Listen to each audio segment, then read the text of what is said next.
ये बात यकीन के साथ याद रखे, मेरे आका ने कभी अपने गुलामों को तन्हा नहीं छोड़ा, कभी तन्हा नहीं छोड़ा। अबुल्लैस समरकंदी रहमतुल्लाह अलैह फरमाते, एक वाकया लिखते, मक्का मुकर्रमा में एक शख्स का इंतकाल हो गया था। अच्छा। और जैसे ही वो इंतकाल कर गया उसका चेहरा जानवर की तरह बन गया। एक ही बेटा था, सुनो, एक ही बेटा था और बाप का चेहरा जानवर की तरह हो गया। कुछ गुनाह किया होगा, कुछ गलतियां किया होगा। अब बेटे ने जब बाप का चेहरा बिगड़ता हुआ देखा, फौरन दरवाजा घर का बंद कर दिया और देख करके मैयत को डर लगने लगा कि अब लोगों को दीदार कराऊं कि नहीं कराऊं, जनाजा उठाऊंगा, लोग तो देखने आएंगे, दफन कैसे करूं। घर की औरतों को सबको समझा बुझाकर बिठा दिया और कहा अब मैं ऐलान नहीं करूंगा, बाहर दफन करने नहीं ले जाऊंगा, घर के अंदर ही गड़ा खोद कर अपने बाप को यहीं दफन कर देता हूं ताकि किसी को पता ही ना चले, वरना बेइज्जती हो जाएगी, बड़ी जिल्लत उठानी पड़ेगी। नौजवान लड़का घर में रोता हुआ बैठा है, मेरे बाप के साथ क्या हो गया। वो रो रहा था, अचानक उसके घर के दरवाजे से खुलने की आवाज आई। अचानक दरवाजा खुला, एक बुजुर्ग घर के अंदर आए। वो आते ही उनके चेहरे पर चादर थी, वो सीधे मैयत के पास गए, चादर हटाई, उसके चेहरे पर हाथ रखा, फिर चादर बंद कर दी। फिर इस नौजवान लड़के के पास आए। वो बुजुर्ग कहते, क्या हुआ बेटा, क्यों रो रहा है। नौजवान लड़का कहता है, मैं तो आपको देखा नहीं, कहां से आप अंदर आ गए, मैंने दरवाजे सब बंद कर दिए थे, लेकिन अब आप आ गए हैं तो क्या देखते नहीं मेरे बाप का चेहरा बदल गया है। मैं अपने बाप को लोगों के सामने कैसे जनाजा उठाऊं, आप नहीं देखते चेहरा जानवर की तरह हुआ है। वाए हुए बुजुर्ग ने कहा, बेटा जाके देख तो सही, तेरे बाप का चेहरा सलामत तो है, कुछ हुआ नहीं। वो नौजवान खड़ा हुआ और गया अपने बाप की लाश के पास, चादर हटाई तो देखता है अपने बाप का चेहरा चांद की तरह चमक रहा है, खूबसूरत है। वो खुशी के मारे रोते हुए सज्जा शुक्र में गिर गया, अल्लाह का शुक्र अदा करते हुए फिर खड़ा हुआ। उसने रब ताला की बारगाह में अर्ज किया, मौला तूने फरिश्ता भेज दिया मेरे घर पर, ये कौन बुजुर्ग है जो मेरे बाप के चेहरे को उन्होंने ठीक कर दिया।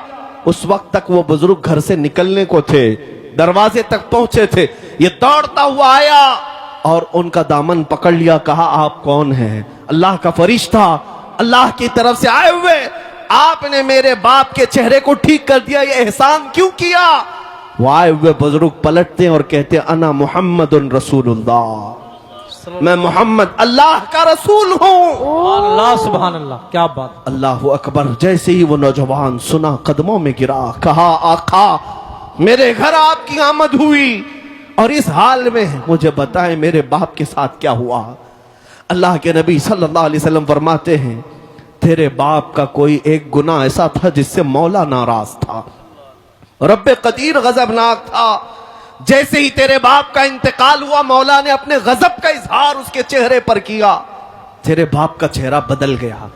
लेकिन ऐ नौजवान, तेरे बाप की एक अच्छाई थी, एक अच्छाई ये थी कि तेरा बाप उस वक्त तक बिस्तर पर सोता नहीं था जब तक 100 मरतबा मुझ पर दुरूद नहीं पड़ता था। हाँ, क्या बात है, वाह वाह वाह। हुजूर फरमाते हैं रोजाना इसकी आदत थी, गुनाह होंगे लेकिन अपने नबी को याद किए बगैर सोता नहीं था। जो फरिश्ता इसके दुरूद मुझ तक पहुंचाता था, आज वो फरिश्ता आकर कहने लगा, गजब हो गया रसूल अल्लाह, आप पर दुरूद पढ़ने वाला वो बंदा आज मर गया लेकिन मौला के जलाल का शिकार हुआ, अल्लाह के गजब का शिकार हुआ है। अगर आका आप उस पर रहम न करेंगे तो दुनिया बाद में ताना देगी, दुरूद पढ़ने वाले का चेहरा ही सलामत नहीं रहा तो किसका सलामत रहेगा। मेरे आका फरमाते हैं, मैं अपनी कब्र से उठ करके आया और तेरे बाप के चेहरे को देखा तो बिगड़ा हुआ था, मैंने हाथ रखा, अल्लाह की बारगाह में सिफारिश की, मौला ये वो चेहरा है जो मुझे याद किया करता था। रब्बे कदीर ने फरमाया, महबूब अपना हाथ उठाओ, हम तुम्हारी सिफारिश पर तुम्हारे गुलाम के चेहरे को चांद सी शबाहत देंगे, सुभान अल्लाह, सुभान खूबसूरती अता करेंगे। अल्लाह तबारक व तआला ने उस बंदे को मेरे आका की सिफारिश पर फिर से वो हुस्न जमाल अता किया। मैं ये बात जब पढ़ता हूं आंखें भीग जाती हैं। इसीलिए फिर बरेली के इमाम की बात याद आती है, जो ना भूला हम गरीबों को रजा, वाह, वाह। जो ना भूला क्या हम बात है। गरीबों को रजा, याद उसकी अपनी आदत कीजिए। सुभान ऐ अल्लाह। मुसलमानों, में आज फिर से तुम्हें करीब ला करके कहता हूं, इधर उधर मत देखो।